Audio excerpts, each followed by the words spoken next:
right, guys. So today we're going to talk about, we're going to explore again the intricacies of the question, what is proper homeopathy?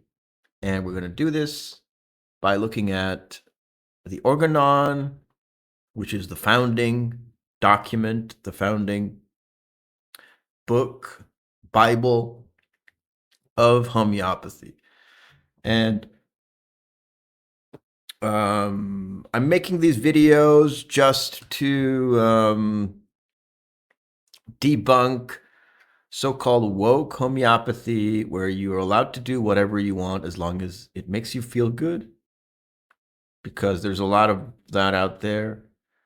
And also debunk people who take homeopathy and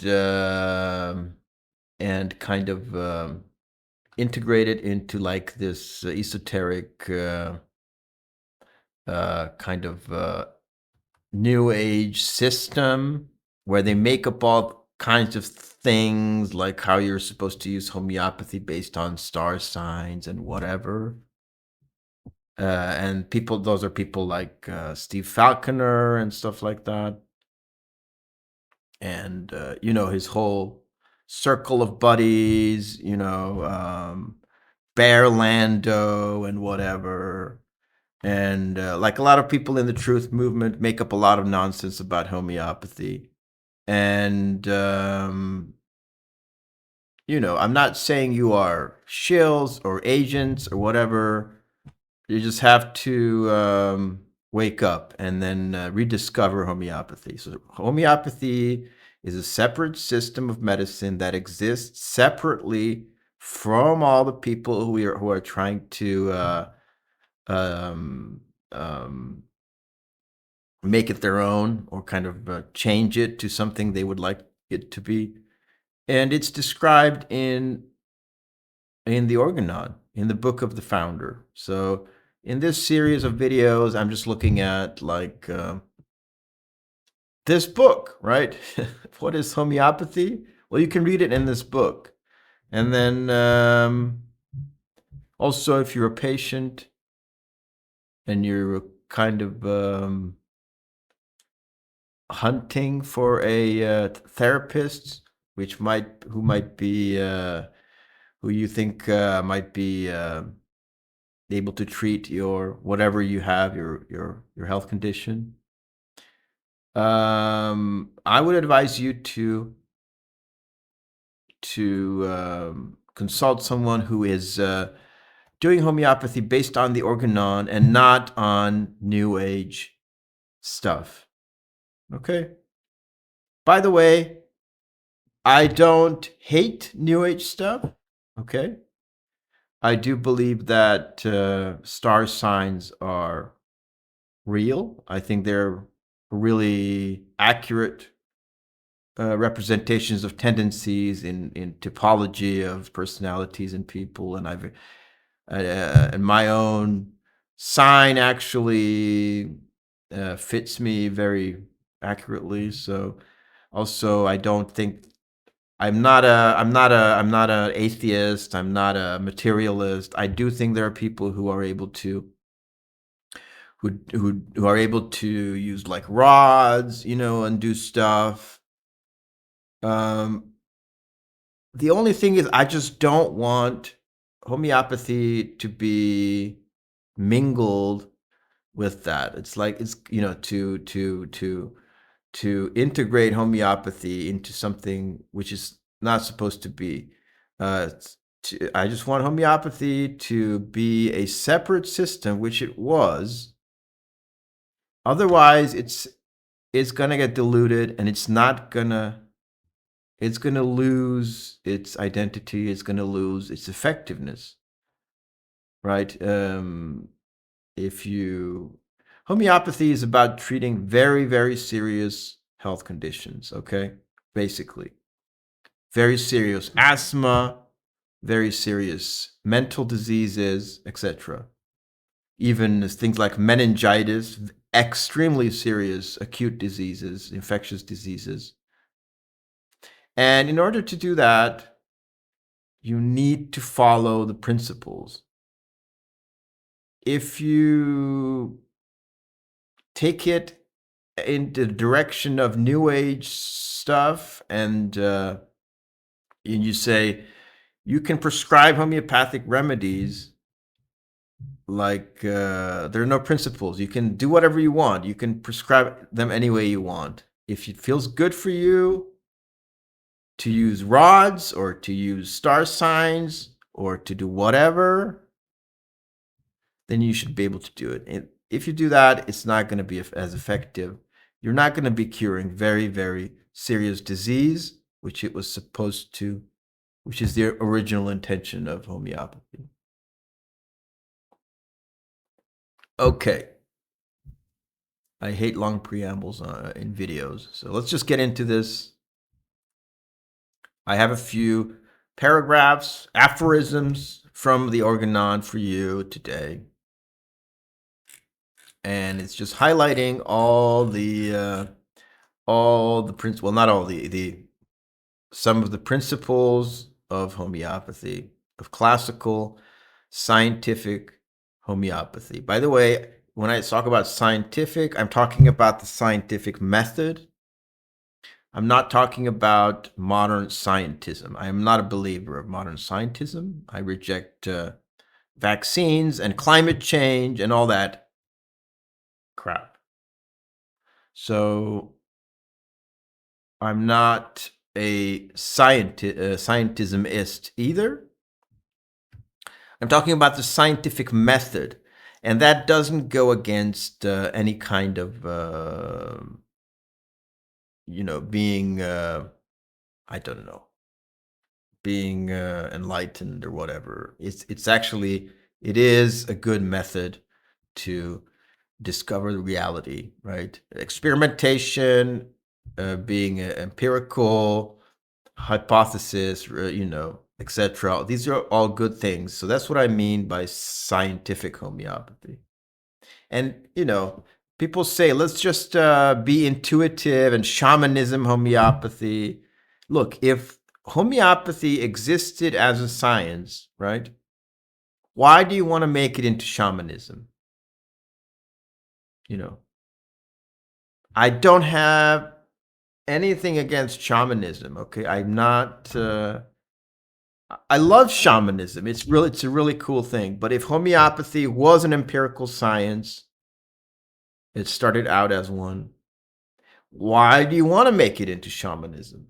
Okay, that's the question. There's no reason why you would want to. You would want to keep it, to maintain it, and protect the purity of its scientific nature. That's what you would want to do. It's common sense. So that's what we're doing today. So let's look at some paragraphs. Paragraph 282.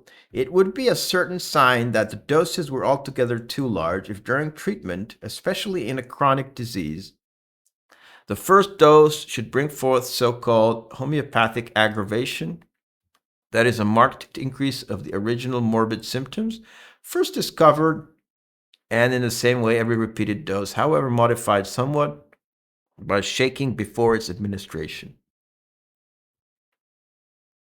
What is going on here? Well, homeopathic remedies cause aggravations of the symptoms before their healing. A lot of people deny this. Don't know why. I have no idea why, even in the homeopathic community. Even Sankaran said once, I think, that he hasn't seen an aggravation in his life or something like that. If you're watching this, as a homeopath, I don't know why he said that, but it's ridiculous. We find that patients experience an aggravation, okay? And you have to wait for that to subside, and then healing will take place. What does that mean? What does that imply? It implies that you can't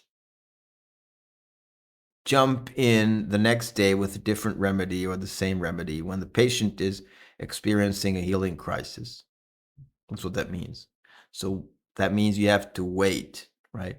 Wait for an extended period of time for the patient to go through the crisis. It will subside, and then healing will take place. So it's an irrefutable proof that one of the principles I was talking about is true. One of the principles of scientific homeopathy is waiting for an extended period of time. A lot of homeopaths don't do that. They give a different remedy every week. Jump in with another remedy. That's extremely bad. Bad practice. So yeah, you have to wait for the effect of the remedy.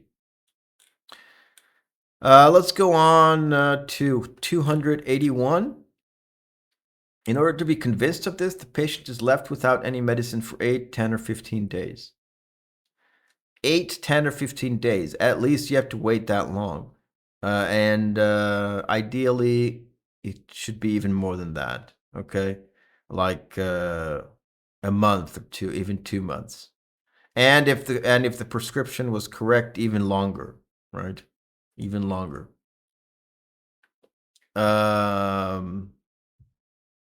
Paragraph 167.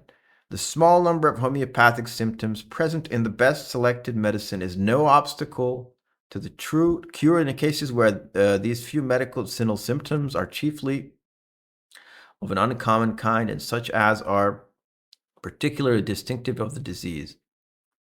The cure takes place under such circumstances without any particular disturbance. Very convoluted language. Sorry about that. But this guy was writing in the 18th century, right? So what is going on in this aphorism? He's saying that if you can only find a few symptoms to base your prescription on, it's okay as long as they are very, very distinctive and peculiar. The cure will take place even then. What does that imply? That implies that usually we're looking for many symptoms. We are looking for all the information about a patient. We need to do a full analysis of the patient, right? That is another principle of classical homeopathy, is to take into consideration all information about a patient. And of course, when he's saying that sometimes it's not a problem when there are a few symptoms, it means usually we are looking for all the information about a patient. Okay? So if you're looking for a homeopathic therapist, ask him about this. Do you do a full analysis of the patient, or do you just prescribe on a few symptoms? And if you're a homeopath watching this, you tell me what's going on here. Am I wrong? Of course, woke homeopaths are they say that yes, they're gonna admit that this is what's going on here. This is what it's talking about. But then they're gonna say it's kind of, we have to reform homeopathy because we're living in a time when there's extreme toxicity and cases are more complicated. These methods are obsolete. I don't know why it's obsolete to do a full analysis of the patient. So if you're like one of the woke homeopaths, you tell me. Comment below this video, or you can come on and debate me. Paragraph 165.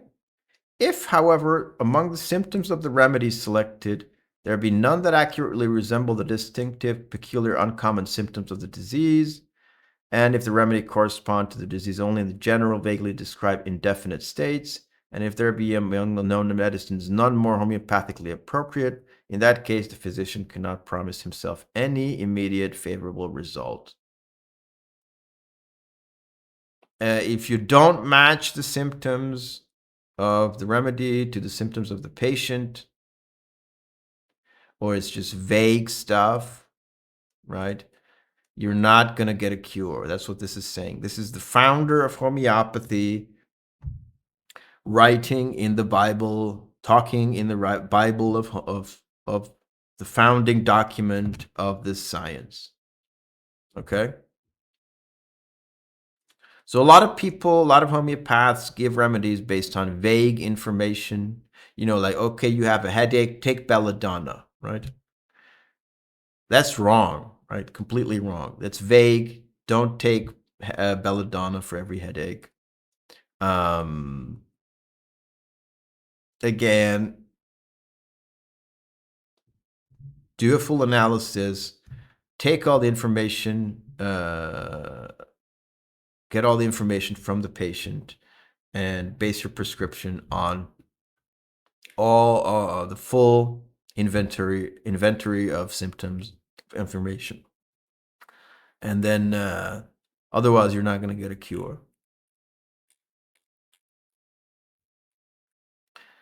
Paragraph 18, it is an indubitable truth that there is absolutely nothing else but the totality of symptoms, including the concomitant circumstances of a case.